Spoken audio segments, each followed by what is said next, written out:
Policy Advisor at the Justice Programs Office for American University. Why don't you come up, Ryan? We also have with us Congressman David Trone, who represents Maryland's 6th District. We welcome you. And we also have Christine Ross, who's the President and CEO of the Maryland Chamber of Commerce, Ernest Smith, who's the owner of ES Fitness, and Monique Baptiste, who is the Vice President and Program Officer at Workforce Strategies Global Philanthropy for JPMorgan Chase and Company. We welcome you all to the stage and thank you so much.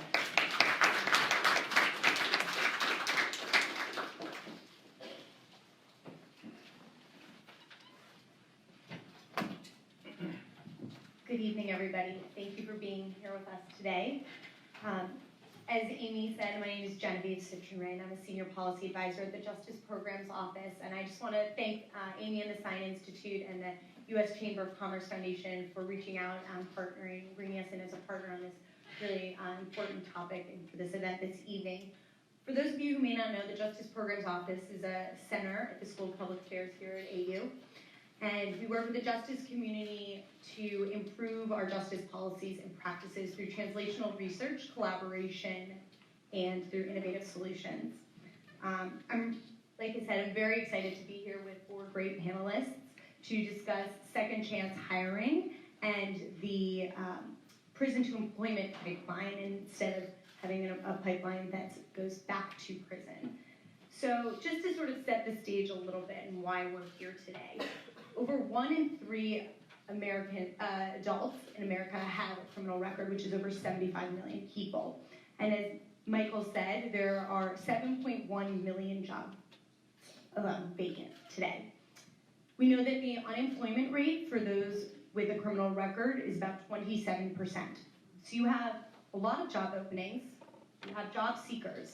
We know that employment is beneficial in the reentry process. We know that if those who are unable to gain employment and retain employment have a greater likelihood of recidivating. So how do we close this gap? And that's really what we're going to sit here today and explore. And I'm really excited to have people from all different parts of our community, from public sector, businesses, nonprofits, and our communities, to talk about how we can have cross-discipline and cross-sector partnerships to close this gap. So we're just going to start right off and go right down the line. I want to talk about kind of why are you all interested in this issue and what brought you here today?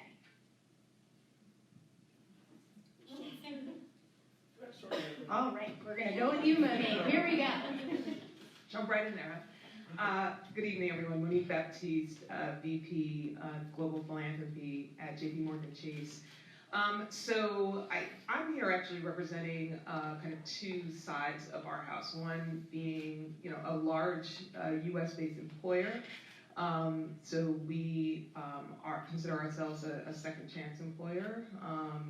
And then also, representing philanthropy, which is a sector that is really heavily invested in kind of advancing this second chance space.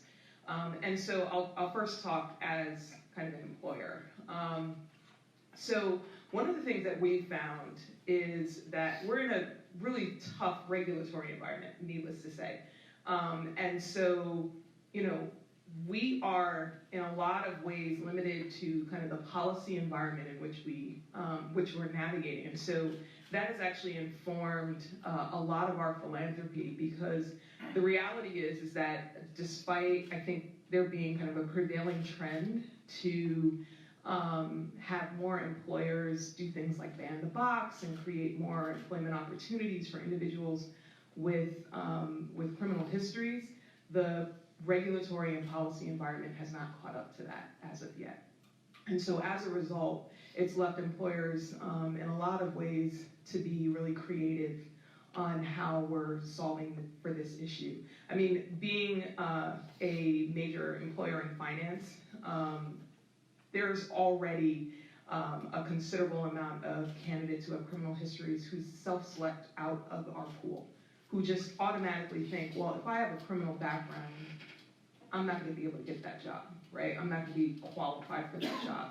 Don't even give us a chance to even consider their application. And so we're trying to kind of raise the profile of job opportunities in our industry, in the banking industry, that people really can still go for, right? I mean, the FDIC, which regulates our industry, has actually moved some of their policy barriers out of the way to create more opportunity for individuals whose criminal history has no risk on the role that they're willing to play. And so it's just difficult just to raise the profile to let folks know, like, there are jobs in banking, in financial services that they're eligible to take on. And so that kind of leads us to the philanthropy side, where we really rely heavily on community partners to raise that awareness, and then to also support the individuals who want to get to jobs that we offer at JPMorgan Chase. And so we have kind of invested really heavily on community-based organizations, legal aid organizations, who can support individuals through their hiring or through the job search process, help them with kind of getting their legal paperwork and get through background checks, get all those documents together, and then also support those candidates with any hiccups that they might experience once they actually do have the job, which I'm sure we'll get into a little bit later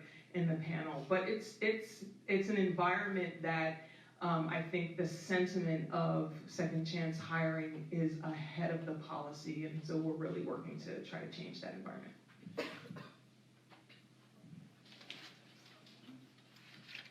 Good evening. My name is Ernest Smith, and I'm the owner of ES Fitness. I'm a native Washingtonian, and I hire returning citizens. I am a returning citizen myself. I served 18 years in prison, and I've been home now for 9 years. And I guess the question was asked, why is it critical that I hire returning citizens? And for the most part, I didn't have a lot of help with my reentry, so I just want to be the person that I needed, so to speak. And so we're just trying to further the discussion on what should be done, the wraparound services that you spoke of. I'm active in teaching returning citizens entrepreneurship on Tuesday nights in Southeast DC, so it's a lot of engagement, and it's a responsibility of my own that I've accepted because of my past and my personal experience. And so I'm just glad to be here and to further the conversation. Great, thank you. So the Maryland Chamber of Commerce is interested in this subject for multiple reasons. First of all, it's the right thing to do at its core. It's to help returning citizens who've paid their debt re-enter the workforce and have an opportunity to feed their families and take care of themselves and their lives. The second part of this is that we need the workforce. There are plenty of jobs out there that have gone unfilled, and we want to find a way to create that direct pipeline. So we're spending time learning more about what kind of training is going on behind the walls so that we can connect businesses to that training. And then the other piece of this is you all know what's going on in Baltimore. When we look at incarceration rates in the state of Maryland, predominantly from a zip code, Baltimore, and the recidivism rates being so high that there has to be something more we can be doing. And for us, to normalize this conversation with the business community, it's really, really important. And our board of directors is getting very engaged in the conversation, and they want to be able to do more.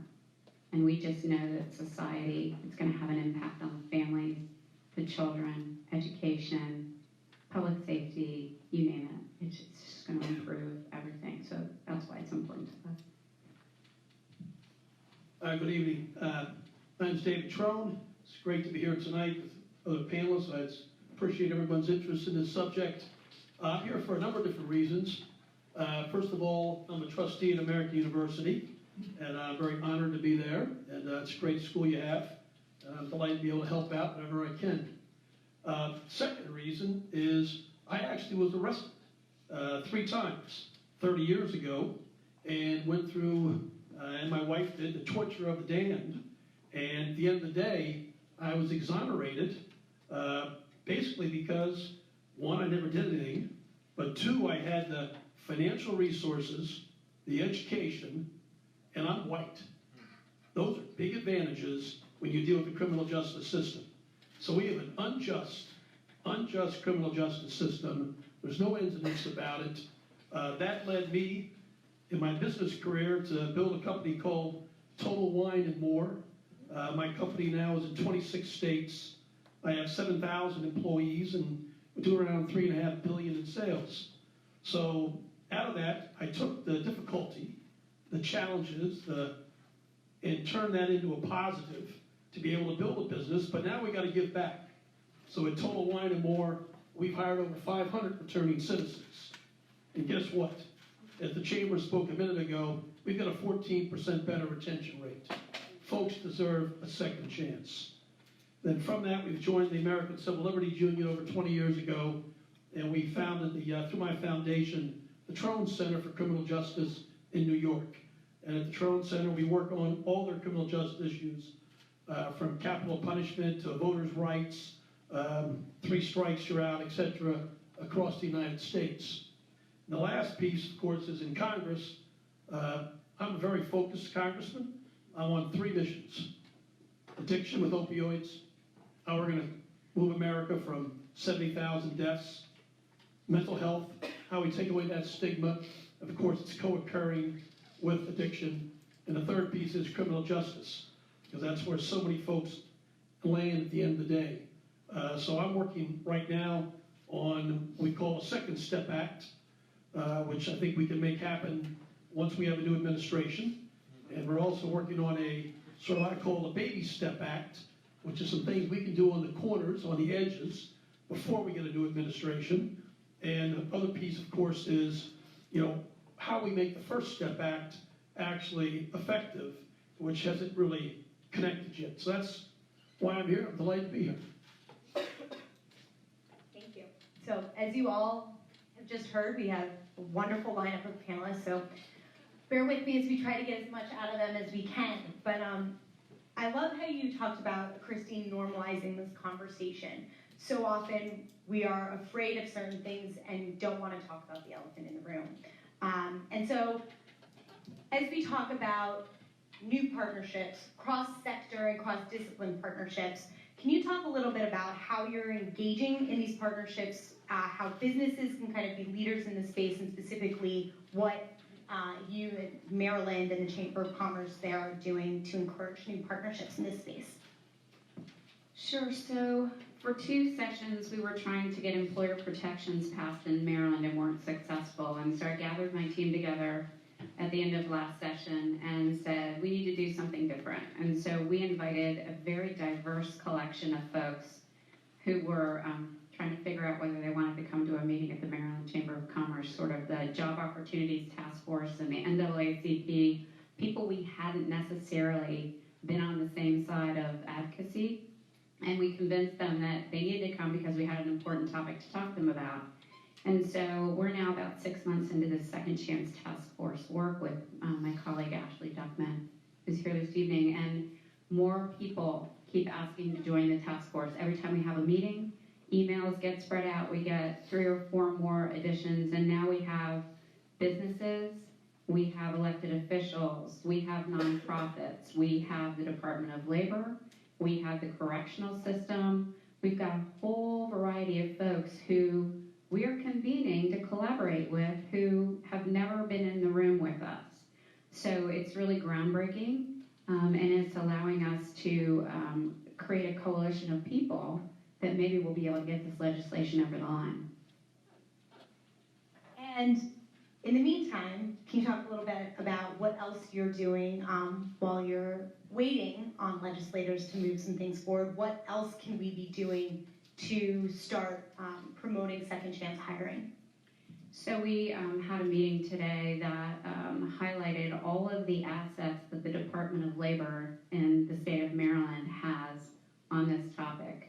And our goal internally at the Chamber is to build an employer resource toolkit and then to convene probably twice a year conversations and workshops where employers can come and find out how to navigate this, how they can figure out who's coming out that's got a certification from the Maryland Correctional Enterprises, how they can look to other organizations like Second Chance or Humanum or Lighthouse to find folks coming through different certification systems. They're doing everything from peer counselors for the healthcare system to construction workers, whatever the pathway is. We're trying to make sure that the employers don't have to figure it out, that we just literally deliver them all of the answers right there. So Congressman, I'm gonna now ask you to talk a little bit about what that pathway is. As you mentioned, you come here wearing multiple hats. So right now I'm gonna talk to you as the co-owner of Total Wine and More. How are you all engaging in Second Chance hiring? Talk us through that process a little bit. Well, first step is, of course, we gotta ban the box. Otherwise, folks are just gonna have no chance whatsoever to get a job. Just the way, it's a hard fact in life. So that's step one. So we've been working through our efforts at the ACLU to get other companies like Walmart, the largest employer in the world, has banned the box. But what we're gonna do now is take it one step farther, and that is, how do we get companies to actually be there at the gate when folks get released, to already connect with prison, the folks that are returning citizens, to have a job waiting for them. Like, you're recruited when you leave school. When I left grad school, I was recruited. And so someone wants you to come work for them. Well, that's what we have to do with our returning citizens. But to do that, of course, they need the skills inside. We stripped all the education out of prisons. And I was just with Senator Dick Durbin, who really drove the two key bills, the First Step Act and also the act in 2010, which put crack cocaine and cocaine on the same level as far as sentencing. And he said to me, he says, the worst vote I've ever taken my entire life was the Criminal Justice Acts that Bill Clinton and we Democrats drove. We drove that. And it was bad policy, and now we've got to turn that policy around. But we've got to get education into the prisons. So we have a bill in now which will get Pell Grants back into the prison. So I'm working with Durbin and the Republicans to figure out how we can do this on a bipartisan nature. But hey, $80 billion is a pretty easy target. We can easily save money, change lives, and make a real difference. And business, that's one of my jobs, is how to bring business along so they can see the light, that we can do it together. So Ernest, I'm going to turn to you. You mentioned, Congressman just mentioned programming behind bars. You are formerly incarcerated and an entrepreneur, which is very important. So how did you find it navigating kind of reentry upon your release? Did you find that you had any support, any programming while you were in prison that helped you or hurt you, or just none at all? And kind of tell us a little bit about that. Well, first of all, it's nice to hear all the things you're doing, like the Pell Grant, because I was in prison when they took the Pell Grants. So I went through that process, and to hear the Second Step Act and Victor, I've been following the bill, the bipartisan bill they had about. So that's a good thing, because I have a cousin, excuse me, and I got two good friends that are serving life right now for non-criminal offenses, Antonio White and Bert Hicks. Life right now for non-violent offenses, and so we're working on advocating to get them out as well. And I'd like to have a conversation with you about before I go further. I mean, I'm basically obligated to do these things, speak for those who can't speak for themselves. So the question is, why is it critical? I didn't have the access that some of you people are talking about now, some of the programs. And so what I found was that the rehabilitative steps that I did take, they weren't acknowledged. So normalizing the conversation, like you said, is the first step. And we need to stop lying to each other. Like, the more that I do business now, I'm finding people to tell me, Ernest, I was one step away from being in a bad situation, or my brother, or my uncle, or my dad, or somebody they know, somebody they grew up with, went through similar situations that I've been through. So it's critical because it's a real issue, like you said. 75 million is 1 in 3. So you're talking about a real, like you said, a hidden workforce that has to be engaged. They need opportunities. They need to feel empowered, but also not feel marginalized. That's what I feel, and that's what took me to the entrepreneurship. Like I said, I had every certification for HVAC, commercial, residential. I had the EPA license. I had electrical line, plumbing. I had all these things. I wanted to be an HVAC technician. And so I went to the union, and I went to all these different places, and I didn't get a look. Until I didn't get a look, and I had capacity, but I didn't get a look. And so the cool thing is that the very thing that kept me alive, I feel that kept me alive in prison and empowered me was fitness, staying in shape. And so to be able to take care of myself now is the same thing that actually helped me survive in there is like the coolest thing ever, to be able to, employ people through that and, to take care of myself and my family is, it's been rewarding in that way. So it's critical because a lot of the social issues that people deal with are what prevents them from actually being successful. And just having those skills, that skill set to really work in an environment where it's something that's out of their norm, that they may have challenges with just interacting because they are different. It's okay to be different, but everybody has something. And so when you normalize that conversation, like you said, we don't sit there and say, well, I'm this, I'm that. They sit there and say, I understand the situation, and we start to share personally where we've been, our perspectives, and some of who we are. We start to say that we're more alike than different. And so just hiring them and be able to share my personal experience has been, that's why I think it's critical, because of my personal experience. I think I mentioned it earlier before, being what I needed, like you need an advisor, a mentor, and you need a funder. I'm not funding anybody, but I'm trying to advise and I'm trying to be a mentor to individuals and, just doing my part. I consider myself a community partner for any type of engagement. Like, I know what it's like to want more than what's available to you. And just furthering this conversation, I didn't know that JPMorgan would, offer people that was convicted of criminal offenses, banking jobs and anything like that. So I think disseminating the information and going into these environments, I engage the community in that way. I look for returning citizens because I know that's where the talent is. I know that you can make one decision and you can be here, and you can make one decision, you can be there. So that is a particular demographic that I look for opportunities and to help and assist with. So that's why it's critical to me. Can I add a little bit more? So Genevieve, I was out at the Maryland Correctional Enterprises in Jessup a week ago. And when I was in the women's framing department, we got to really chat with the citizens that were in there doing really beautiful work. They had learned CNC machines, they knew how to cut molding, they knew how to do shipping and logistics, and one of the women in particular that I spoke to was getting out in February, and she's petrified because she does not know how she's going to find a job.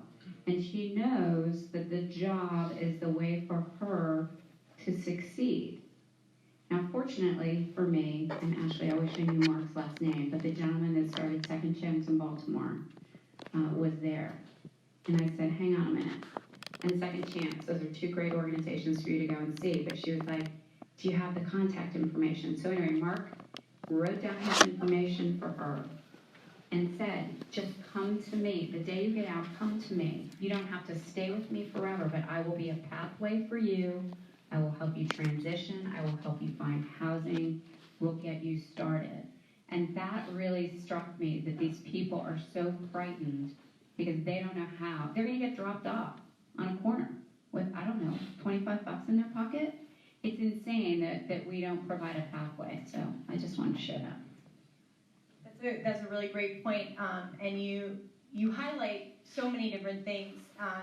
We can ban the box. We can say we're increasing access to employment, but it's more than just, hey, here, apply for a job. There's so much more that goes into retaining that job, and even the education leading up to make you qualified. How do I get to work every day? I drive. I have a criminal record potentially, and there with fines and fees in certain places, my license might be revoked. So how do I now get to work? You have so many other different obstacles that really it's about recognizing the whole issue. And so Monique, I want to bring you in a little bit because we talked about this morning. Can you tell me a little bit about kind of what JPMorgan is doing to provide opening access to employment opportunities? Sure. So we have a whole portfolio of kind of philanthropy in this space. So for instance, most recently we did a $1 million investment, both covering program as well as kind of capital, like actual physical structures, in Chicago with the READY program by Heartland Alliance, which essentially is a program that meets returning citizens at the gate, to your point, Congressman, and helps shepherd them through the process of returning to their communities, and to be 100%, honest, returning to their local economies, right? Because we know they can either contribute to the local economy or not, right? And so that's really where we're leaning in. We realize that those community partnerships that are operating in the places that people are returning to are really, really critical, a really critical piece of that puzzle. The program that we invested in Chicago, as one example, also has a pretty robust mental health services component that continues with that individual even after they find the job, to help them retain that job and not have any other issues. Because the reality is that it is stressful to reintegrate into a community that you've been away from for so long. And we know that you have to learn certain practices to kind of navigate that reintegration. And so that's an area that we're very heavily invested in. We have, we're fortunate in that as a organization or as a corporation, we're in every major city in the country. And so our philanthropy follows where our footprint is. And so it allows us to do the same type of partnership and investment in every major city in the country. And I think what we're learning from that is a couple of things. One is on the ban the box side, because a lot of the partners that we invest in also have employer partners, right? They want to be that last mile bridge for the individual, to advocate on their behalf, be kind of that character testament for individuals to talk about how they turn their lives around or kind of are turning over this new leaf. And so what we're realizing is that with those organizations that are identifying employers, there is something to be said about the employers, like for instance, like Total Wine, like your fitness program, employers who are willing to show the leadership and be out there very publicly about the value of hiring, of giving folks second chances, right? It helps remove that stigma. And to be honest with you, I mean, there's research that's out there that talks about kind of the negative consequences of banning the box, right? Which is that if you have an organization or a company that might be forced based on legislation to ban the box, they may find another way to block that individual from employment within their company. There are a lot of tricky things people can do, but the reality is that when you have leadership in business, right? Major employers, our leader, Jamie Dimon, has been very public in this space for the last few years. When you have leaders who are willing to step out and say how important it is to stand behind these actions, right? That you're not just banning the box, but you're actually giving people a fair chance, then that really changes the game, because it helps remove the stigma and it helps these things stick, because otherwise it just becomes new ways to navigate through what can be a really murky process for somebody who's just returning to our communities. Can I add on to that? As an employer, we do it, and I've done it because it's the right thing to do, period. But a lot of other employers are looking to do the right thing, but they also want to hit a bottom line. So there's a tax credit now, $6,000 in year one for returning citizens. So we have an idea that given that 75% is the recidivism rate 5 years out, 1 year out, 60% don't have a job. We got a problem. Systems totally failed, absolutely failed. It's miserable. FOP, the Bureau of Prisons, BOP, don't even track what outcomes. So we've got to get them to track outcomes. So we're working with the Bureau of Prisons now, because I have 6 prisons in my district, 1 federal, 5 state. So I go to the prisons, I meet with the unions, meet with the inmates, meet with the warden, and listen about what's working and what's not. Not much is working, there's no question. But you've got to get business more incentivized also. Some want to do the right thing, so we're looking to try and extend that so it's on a declining basis over 3 years. So that helps motivate business, but then we got to help people find new places and new faces. That's the old saying, we've all heard it up here, I know, because if they go back, if folks go back returning citizens to the same neighborhood, we're going to get the same thing happen again often. So we've got to have that job when they get out. Job leads to 2 things, the roof and the transportation. But those 3 things, people have a fighting chance for success. But again, the wraparound's the key. Medically assisted treatment, MAT.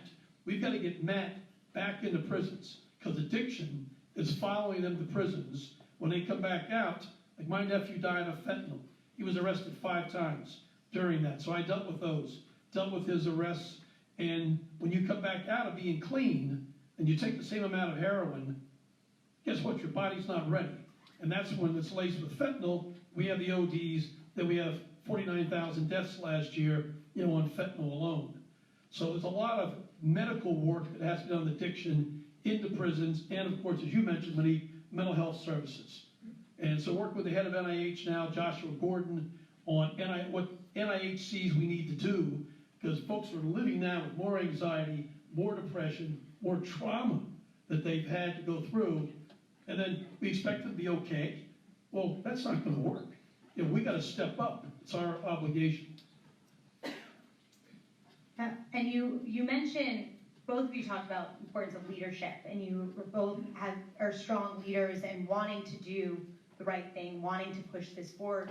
Can you talk a little bit about if you had internal resistance at all from other people in your company before you implemented this new policy, and sort of how can you overcome that and encourage people to be more open-minded and more, to normalize this conversation and really just look at people as people and kind of move it forward? I'll be short. It was easy. I told we're doing it. I will honestly co-sign that. Jamie Dimon sat on Fox Business and said, this is what we do, and this is what we're doing, and so it was. Leadership really changes the game, and the reality is that you'll have, so I'm masking myself as a corporate type. My background is actually in community development, and so I actually ran one of the largest workforce development organizations in northern New Jersey that actually also had a reentry program as well, and so I'm masking.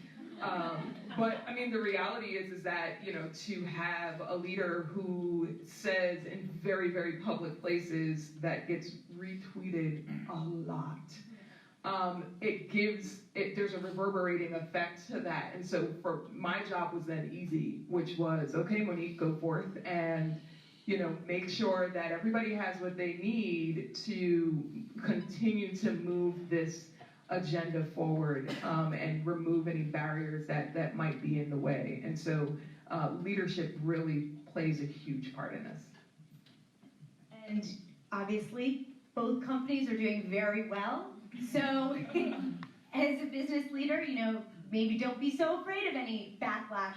Your employees and customers will stick with you and won't abandon ship. So I think that's a really good thing to remember. I mean, it's also worth noting, right, going back to your original 1 in 3 statistic, the reality is that the population that's impacted by the criminal justice system is so large in the United States. For us to say, for there to be a perpetual stigma on this population, our society and our economy could not sustain that, right? So this is no longer kind of a moral imperative. This is an economic imperative. We have over-criminalized our societies, in particular communities. We have created a lot of regulatory and policy hurdles that, to your point about the 94 Pell ban, that have to walk back if our society is going to continue to move forward. And so I think there is probably more consensus in the business community, which I think is why so many folks will show up to like a chamber all call, right? That there's more consensus in our communities and in kind of the private sector. Now it's just kind of the fear of how do we do this? And so now we have to kind of get really tactical. What are the practices that we are implementing, and what are the spaces that are being convened where now business to business we can now share insights from those practices? Ernest, I want to bring you back into this conversation. You were a job seeker, an employee, now you're an employer. You chose the path of entrepreneurship. Can you walk us through sort of how you came about that path, how you came to start your own gym? You've mentioned that there were things that you didn't have the supports that you needed, you didn't have the opportunities, and so to some extent it was a natural path. But can you talk us through that a little bit more concretely so that we in this room can figure out, okay, when we want to make change, what can we do to support returning citizens?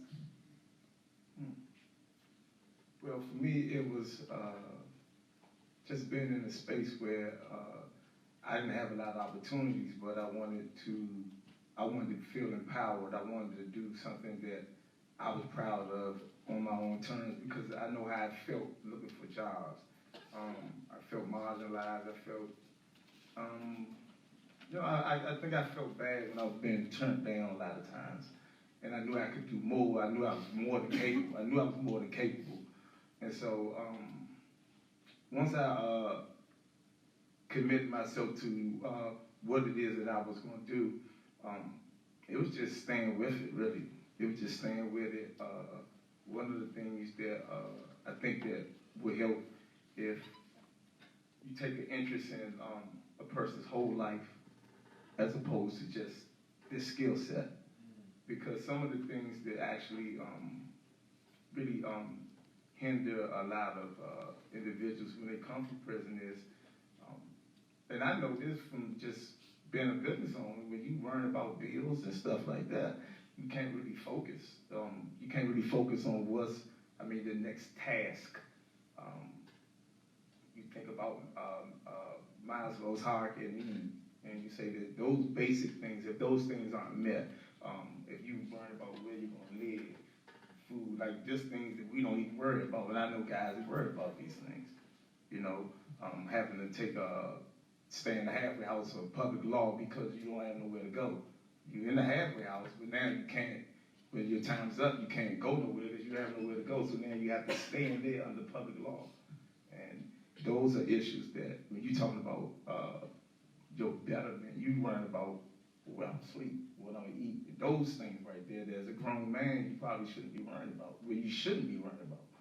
And so all of those things contribute to some of the recidivism, a lot of the recidivism, because if we could take these dollars that we have for this program and really find community partners and vendors that do the work, that go into the community, that do the work, and we'll have way more impact. What happens is nobody cares about this demographic, to be honest. And so what happens is you have people who take advantage of it. They, the vendors that actually get the opportunities to come into these communities to serve them, they don't serve them. They give them very basic, they just cover the agenda that what they're supposed to do, so to speak, and if that at all. And so, and the people in these communities don't know their standing. So when you don't know what your standing is, you don't know these are your tax dollars that they should be serving you, you wind up just either not participating or getting bad service. So,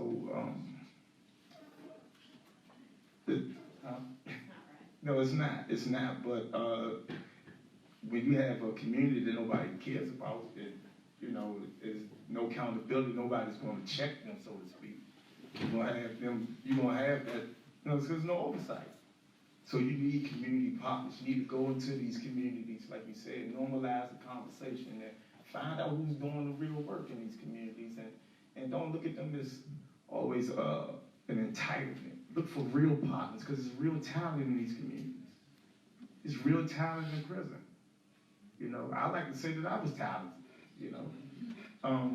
but it's real talent there. Look for partners, because if you do the same things over and over again, and you keep giving the opportunity to the same people over and over again, how do you change anything? How do a person like myself or somebody in a similar situation get an opportunity if nobody actually provides them one? And so that's my job. Like I said, I've been trying to engage different government agencies for a while now, and I haven't gotten any help. But I know there's still my responsibility, because I am one of the ones that nobody cares about to come out of these situations. And so if I can hire 1, 2, or 3 individuals, and then I do my part.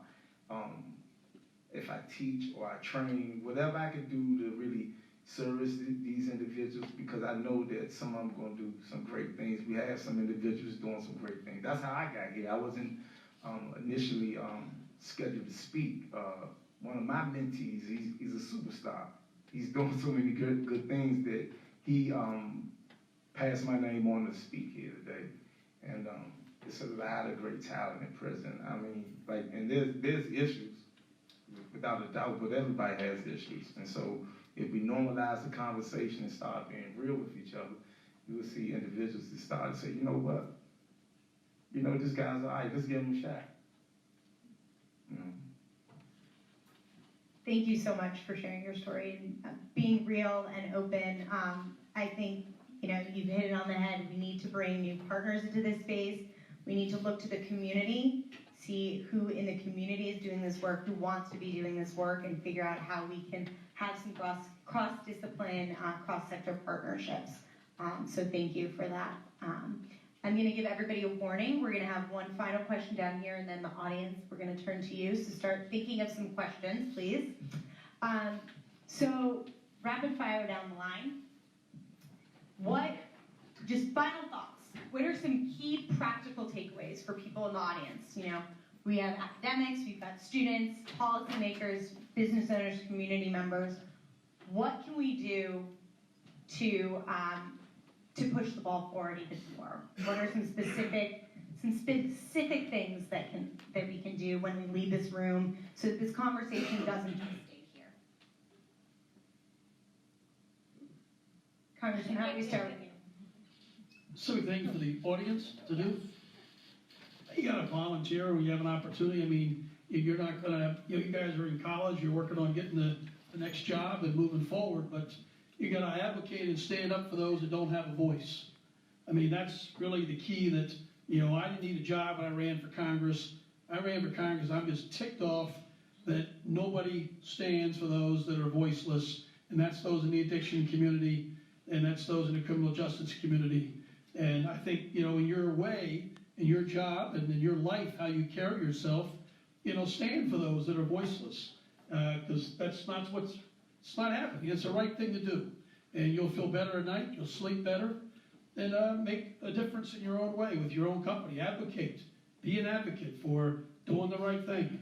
Giving people second chances. That's how we should live our life. So what I would just add to that is there are a lot of opportunities to provide mentorship to people who are going to be transitioning. We just spent a lot of time talking about this today with the Department of Labor, the state of Maryland, and people need that. They're frightened. You think about what it felt like for you. I don't know how many of you are graduate students or maybe postgraduate, but just finding an apartment and scraping together enough money for first and last rent and figuring out how are you going to get to and from on a public transportation system. Think about what that means to someone who's been incarcerated for 5, 10, 15, 20 years, right? Think about what wasn't invented 20 years ago and get in there and dig in and then help elect people like the congressman who are willing to put themselves on the line to do the right thing. So you got to be involved politically. You have no choice. I know that's why you're here at the school. So I'm counting on you, and you can take Ashley's card after this because we could use some more helpers across the line to Maryland. And then for us to keep talking about it with our employers, and so the congressman's right, talk about this topic with your employers so they start thinking about it too. Takeaways. I believe the first takeaways you can take. Start where you at. All of you is 1 in 3 individuals been incarcerated or had some contact with in the BOP or the Federal Bureau of Prisons. So if that's 1 in 3, that means that all of those that have been incarcerated, they have sisters, mothers, and so it affects more than just the one. Across the board, it affects the entire country.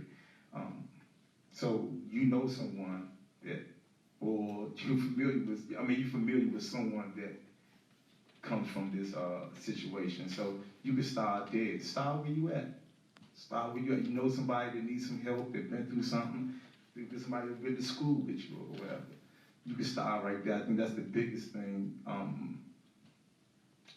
that we could take away from here today, that you can start where you at, and like you sure said, you could be the change. Be the change that you want to see, and just start where you at. So I got my master's in public policy, so I feel like I found my people here. And so I would say, to your point, dig in, like read the laws, read the bills that are being proposed. And I don't mean just the federal ones. There are things happening locally in the community that you live in that are game changing or that are pushing things backwards. Perfect example, we've got a ton of legislatures across the country who are right now talking about expungement, particularly like marijuana, automatic expungement, right? How is that law being implemented, right? So you have some states and some legislatures that have paired that expungement law with actual automation, right? So that when someone gets this conviction on their record and now they're eligible for expungement, it's an automatic process. There are a ton of jurisdictions where that's not an automatic process. So even though an individual might be eligible for expungement, they have to, 1, know it, right? 2, know how to address it. and 3, have the resources to go through that process. And think about that as an individual who doesn't have money for the attorney, doesn't have money for the advocate, and even those who might have those resources, it still takes a year-long, if not more, process to get some of these issues, which they're entitled to, addressed and remediated in order for them just to be eligible to apply for certain roles. And so I would say read the laws. I mean, I don't think I've ever been on a panel where I ever thought to cite Kim Kardashian, but read the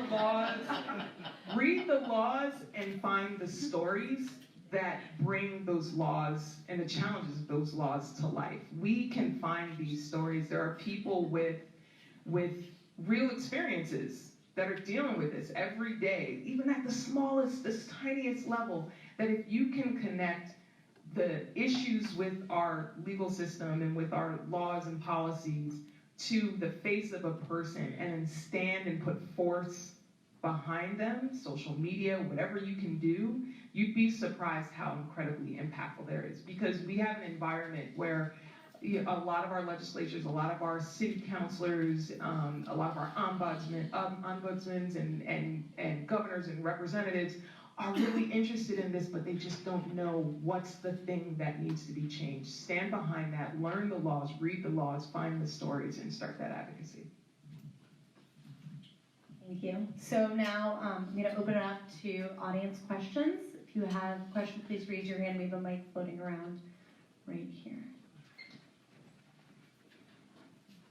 I think my voice is actually louder, potentially. Yeah. Does that work for, I know we're live streaming, does that work? Okay, great. Good evening.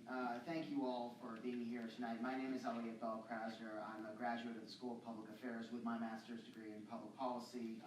I'm also a current member of the AU Alumni Board, and I work for the Junior State of America Foundation, which does high school leadership development. My question is in 2 parts, which are primarily aimed at Ms. Ross and the Congressman, but all of you guys should certainly feel free to answer. For Ms. Ross, I suppose, my question to you, you mentioned something, you really hit on like how hard it is for people like us to be able to find a job in a competitive job market, and how hard it is, imagine just how hard it is for somebody that's been in prison for 15, 20 years in technology and being so different. And so what I'm wondering is, where would you advise those, sort of those touch points can be for those of us who are familiar with the technology, and how hard it is, to be able to essentially volunteer in that, respect? In other words, what are like kind of some, the little things that we can, sort of do if we know people who have been incarcerated, with respect to that. And Congressman, for you, you talk about obviously Total Wine and other trade skills and what have you, and I'm just wondering about like, in terms of the sectors that are oftentimes just shut out entirely for former inmates, the State Department, various other government agencies, nonprofits, organizations that work with children, there are people I imagine that have a lot of passion for this, but because of their criminal record, even if they were wrongly convicted, they don't have those opportunities. So how do we knock down those type of barriers where those type of barriers exist?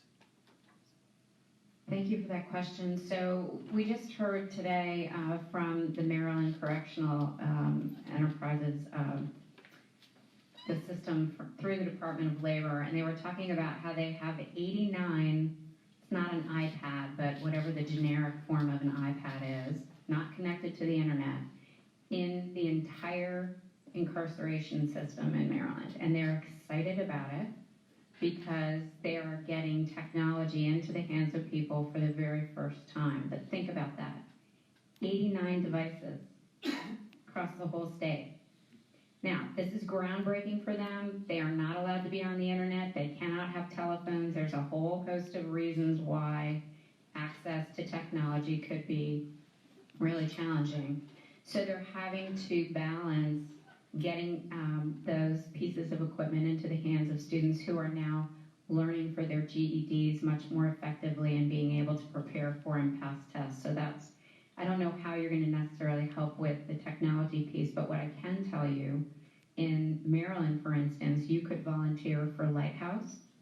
Lighthouse is a program that provides housing for homeless. They provide drug treatment and rehab. And there's a beautiful restaurant in downtown Chic Annapolis called the Lighthouse Bistro, where every single individual in that restaurant, which I frequent, Friday nights, my husband likes to go down and pick up dinner and bring it home and act like he cooked. It's all right. I'm the beneficiary of that. But they're teaching them how to run that business, all the culinary capabilities, and they're providing the wrap-around services. Humanum in Baltimore is another great place. Second Chance in Baltimore, another great place. I mean, there are thousands of groups that are doing good work, but ask around. JPMorgan Chase probably has some ideas. And if you can get to the point where you're mentoring someone who hasn't had anybody who's a high-functioning adult in their life ever, just that could make the world a difference. First of all, there are, as I mentioned earlier, a lot of jobs that are just simply off limits for returning citizens. It's over 1,000 we've identified in the 50 states when you break it all apart. So again, being active in your politically is helpful. Like you folks that are trying to be forward-looking. I mean, but we need to try and knock those out because, I mean, why shouldn't you be able to be a beautician? Well, some places you cannot hold a cosmetology license if you're a returning citizen. Seems like that's probably okay. But we got to change those things. But the other piece of it is, you know, we got to really work on that education. I keep going back to education and investment on the folks that are in prison. I used to talk to the Secretary of Education, Dick Riley's a friend of mine. He always talked about pay it forward. And if we pay it forward and put that money, the average education level in prison is about 6th grade. I mean, those folks aren't going to the State Department. I mean, we got to connect with business that has jobs that tie in with skills that we can help create. And then once they're out, maybe it's UPS, FedEx, distro centers, lots of different places can work with a less highly educated workforce, but it's good with their hands, entrepreneurial as the Dickens, as you've seen that here. But once the folks get out, then they work, then they'll climb the ladder. They'll catch up on those technology skills that, you know, I was with a gentleman at Vehicles for Change up in Baltimore the other day. You guys know Vehicles for Change, and they do great work. I mean, the guy said, hey, I've been in for 18 years. I committed murder. You know, I've never held a job in my entire life. And he needed a lot of soft skills on top of just the hard skills for him to get a job because, as I'm sure you can talk about, when you go to an employer after you're out, when someone tells you how to do something that's constructive, sometimes folks take it the wrong way because they're used to a guard inmate mentality, a tell-type authority position, and sometimes that's not received well. And so we need to also develop soft skills for folks that are incarcerated before they can be released so they're ready for a new world and have a chance to win. Yeah, I think we have time for one more question. But also, just to piggyback on what he just said, normalizing that conversation is important because not only do these individuals need to be trained in the soft skills, these employers or the managers that haven't been incarcerated need to know how to talk to individuals as well. I think that's the most important thing.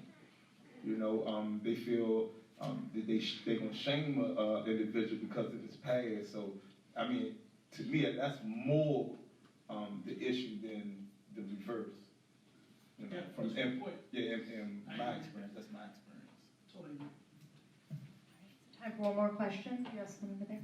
Great. I hope you guys can hear me. I lost my voice. Recovering from a cold. First of all, my name is Sheila Kasasa. David Trone, it's amazing to see us. Actually, I was at your house earlier this year when you were running for Congress, so it's great to see you on the other side. Thank you. So I'm the CEO of a company called Future First. We're essentially a coding boot camp for opportunity youth, returning citizen, We got a chance to pilot out here in DC for the last 3 years, raised about $300K in the last 2 years, which is super awesome. And we want to start challenging cities, companies to start realizing that it's not always about like just general skills. I mean, we're able to teach returning citizens how to code and give them tech jobs. And so for a company like myself, what are resources for us to have a seat at the table? We've been super successful in DC. We expanded to Prince George's County, and I'm originally from Montgomery County, so I'm trying to inch my way back home. But I'm noticing a lot of resistance in just getting back home, right? So there are not a lot of funding opportunities. We have a nonprofit arm and a for-profit arm. But we have the the for-profit arm, because we also want to start challenging this concept of returning citizens, opportunity youth are not nonprofit, right?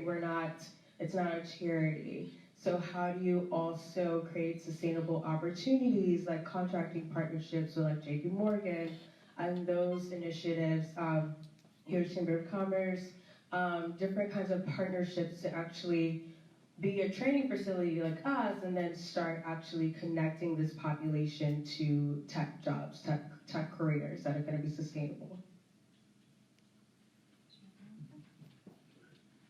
So my recommendation would be to connect with the Department of Labor and your workforce development boards in those 2 local counties. Good luck with Montgomery County. They're very special there. I'm not running for office, so I can say that. Because they need trainers all the time for specialty, and then you hopefully can get the pipeline directly into some of the partners.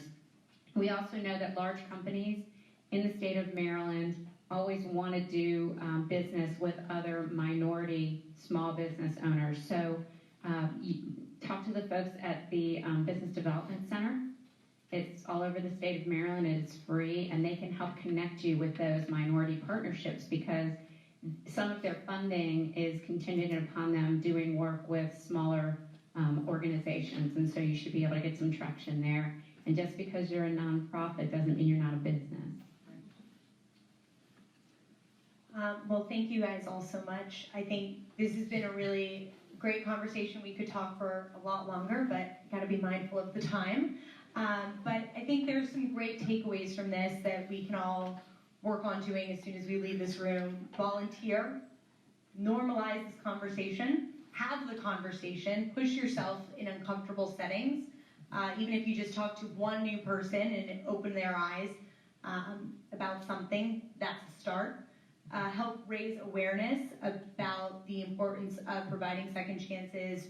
Businesses can be leaders in this space, this cross-sector partnerships, looking to the community for answers and including the community in these processes. We can make policies up in our ivory tower here at the university or in other spaces, but really it's the people on the ground, the people that are going to be implementing the policies and affected by the policies, they can sometimes have the best insight and definitely critical insight.